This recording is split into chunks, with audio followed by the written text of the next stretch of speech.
All right, good morning. Thank you for everybody being here. Our media partners, thank you all for being here this morning.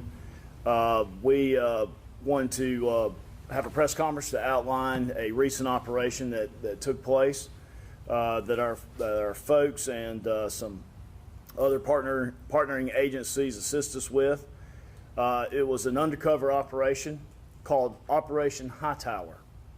Resulted in 11 confirmed arrests and about 15 warrants issued. Suspects that were captured in this operation traveled to a location that our detectives were working undercover in, believing that they were coming to have sex with a child. Several of them, and they'll go over some of the suspects here in a minute, but some of them traveled from local distances and some a little even further.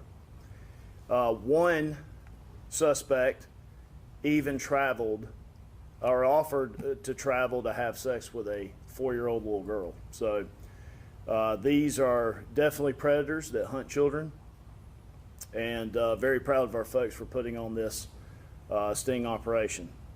More than 40 people worked on this chat op, including members from the FBI, Homeland Security, the Attorney General's office, and other local and state agencies who posed as online child chatters.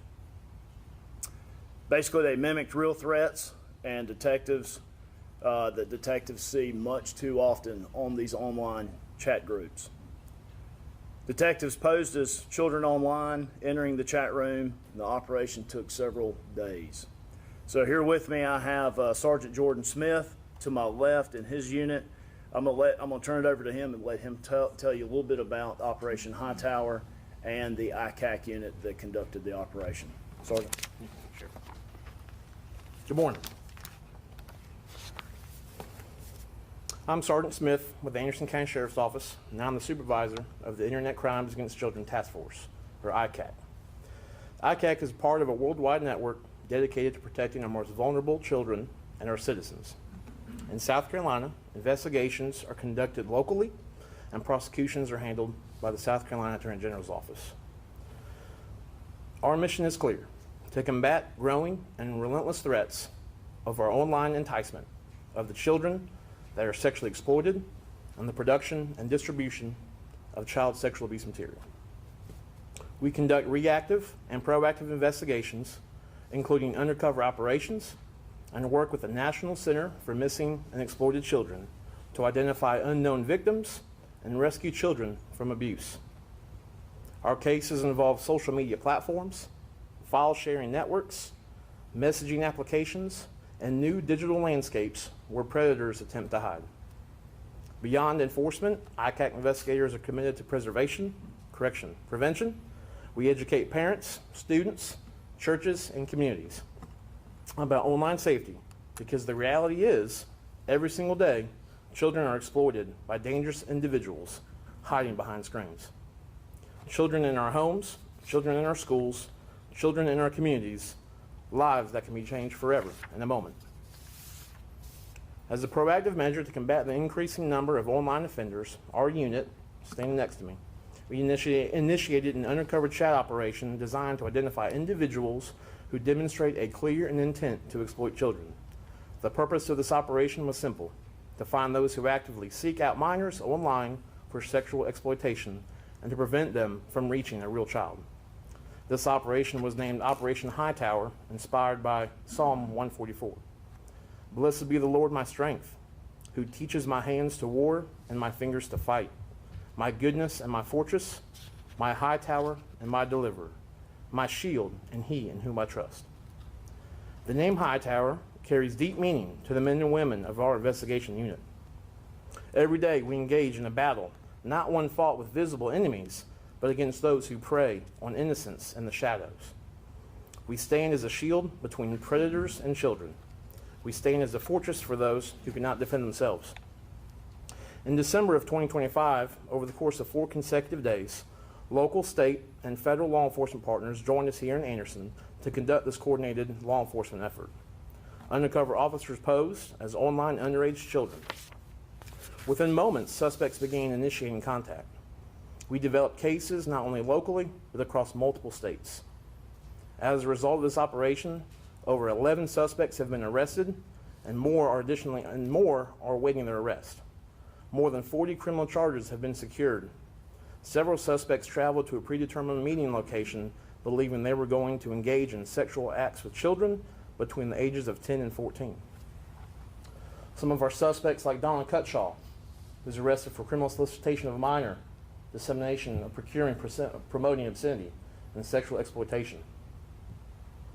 Patrick Edwards, a Saluda, North Carolina resident, for dissemination of obscene material. Jeffrey Frazier, for criminal solicitation of a minor, criminal sexual conduct with a minor attempt, 2nd degree. Victor Presley, for additional charges of criminal solicitation and dissemination of obscene material to a person under the age of 18. Chris Johnson, for criminal solicitation of a minor and criminal sexual conduct. Timothy Tarangio, for criminal solicitation of a minor. Wilbur Harris, his Anderson man, who's knowing the child's age, asked for the undercover child to send him explicit photos. He then traveled to our predetermined location and met law enforcement at the door. Timothy Dixon, a Lawrence County resident who, knowing the age of our undercover officer, sent multiple explicit pictures of himself. Mr. Carl Green, a Seneca man who agreed to meet with a 4-year-old child for the purposes of having sex. Jeffrey Miles, a truck driver from Mississippi, who sent our undercover officer child pornography and also agreed to meet to have sex with a 4-year-old. And Jeffrey Byron Smith from Greenville, who agreed to pay money to have sex with who he thought would be a 10 and a 14-year-old siblings. He traveled to our location and even agreed and brought the $200 on the agreed upon price. Additionally, one suspect revealed an intent to assault a child to whom he had direct access to in his home state. Because of this operation and coordinated law enforcement efforts, that individual was apprehended and a child victim was identified and protected from ongoing abuse. Suspects were identified not only in South Carolina, but in states including Oklahoma and Mississippi. And this operation demonstrates a sobering truth that predators do not recognize county lines, state lines, or moral boundaries. This operation reveals something that the public must understand. These dangerous individuals are everywhere. Therefore, we will investigate everywhere.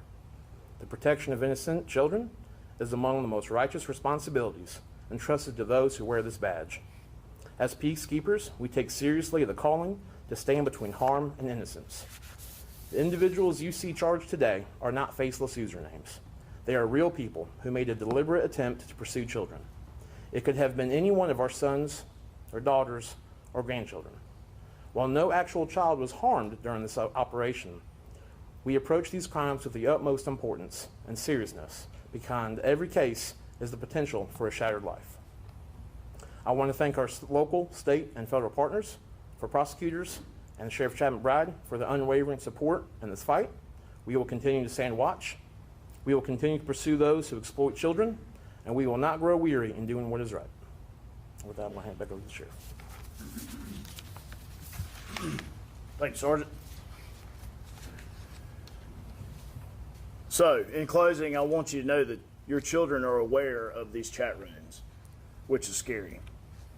Even if you think they aren't, we as parents have to do a better job of monitoring what our children and our teenagers are subject to on their phones, laptops, and iPads, all those electronic devices.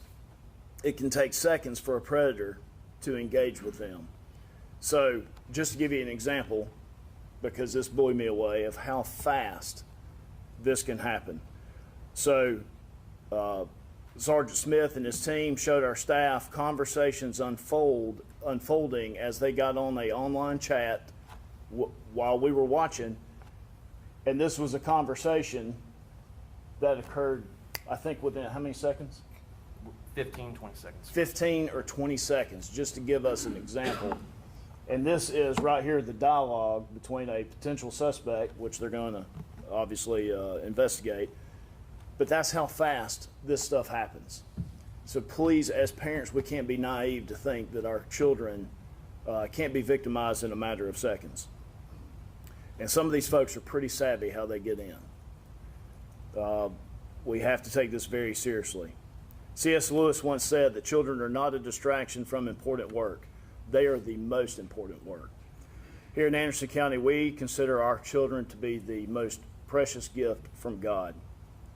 We will continue investigating and prosecuting these vile subjects in the streets and in the courtrooms, which will be the next place that these cases go. But I can't tell you enough and reiterate how important internet safety is. Monitor your devices, talk to your kids. It's not a privacy issue. Check your kids' devices. I'm telling you this right now. Don't be naive. Your children are being hunted by these people. It's sickening. Also, in closing, so this was a very impressive operation. I'm very proud of my team. Also, our other law enforcement partners that helped us in this operation. But I also want to thank, we have some local residents and some businesses, restaurants specifically, that fed our folks. And this was around the clock operation, so they took good care of us during this. And so I definitely want to, and we've already thanked them, but I definitely want to thank them here. So we appreciate y'all being here. And so next, we'll see how this plays out in court. But these are some sick actors, and I'm just proud of my team that we at least got almost a dozen of them off the streets so far. Thank you. I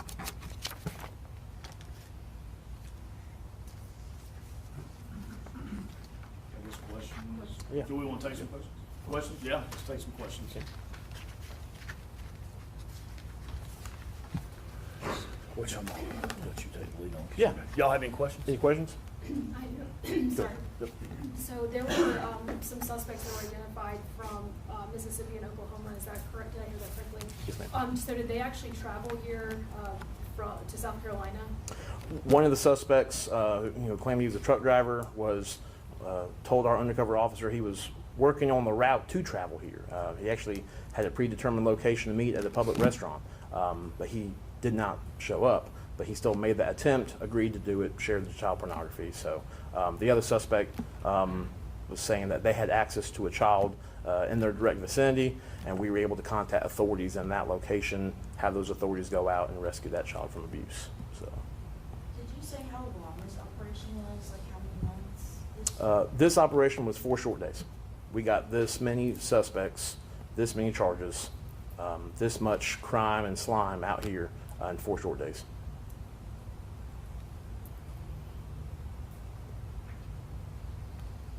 All right. Any other questions? All right. Thank y'all again for being here. We appreciate it. And so stay tuned. Thank you. Yep.